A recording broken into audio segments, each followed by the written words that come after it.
ইয়াত পৰিৱেশটো দেখিছে যে মই মানে সঁচাকৈ প্ৰাউড ফিল যে এই পাত্ৰা লাইনৰ অঞ্চলৰ যে 3জন ছোৱালী মানে আদিবাসী সমাজৰ গুণগুণ মিন্স শীৰ্ষা মিন্স আৰু মামনি ওৰাং এই আদিবাসী সমাজৰ পৰা গৈ ইহঁতে যে গুৱাহাটী জ্যোতিচিত্ৰবন ফিল্ম ষ্টুডিঅ'ত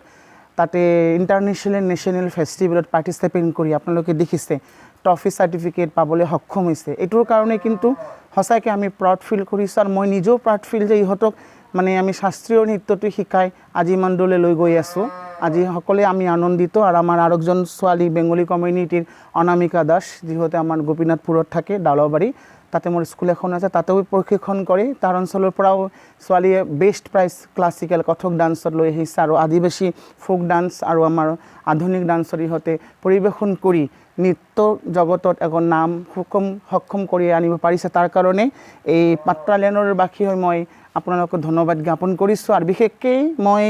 যে 3জন ছোৱালীৰ অভিভাৱকসকলক ধন্যবাদ জ্ঞাপন কৰিছোঁ ইহঁতে বহুত কষ্টৰে থাকে মই আজি আহি প্ৰথম দিনত আহি পালোঁ দেখিলোঁ পৰিৱেশ যেইখিনি কষ্টত থাকে ল'ৰা ছোৱালীক যে শাস্ত্ৰীয় নৃত্যটো শিকায় ইহঁতে ভাৰতীয় সংস্কৃতিটো যিটো শিকায় ইহঁতে আগবাঢ়ি লৈ গৈছে এইটো খুব ডাঙৰ কথা কিয় আমাৰ সমাজৰ অপসংস্কৃতি এনেকুৱাই আগবাঢ়িছে যে আমাৰ ভাৰতীয় সংস্কৃতিবিলাক শাস্ত্ৰীয় সংগীত নৃত্য আমি পাহৰি গৈছোঁ আমাৰ নতুন প্ৰজন্মৰ ল'ৰা ছোৱালীবিলাক মানে শিকিবলৈ কম আহে কিন্তু এই অঞ্চলত আপোনালোকে দেখক যে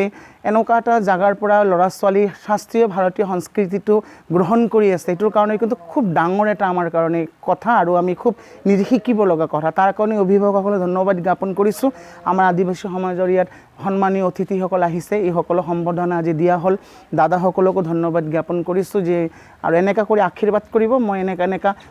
জাগাত মানে গাঁৱে গাঁৱে গৈ যে নৃত্য শিকাই এই ল'ৰা ছোৱালীক প্ৰতিভাবিলাক বিকাশ কৰিব পাৰোঁ সেইটো আপোনালোকে আশীৰ্বাদ কৰিব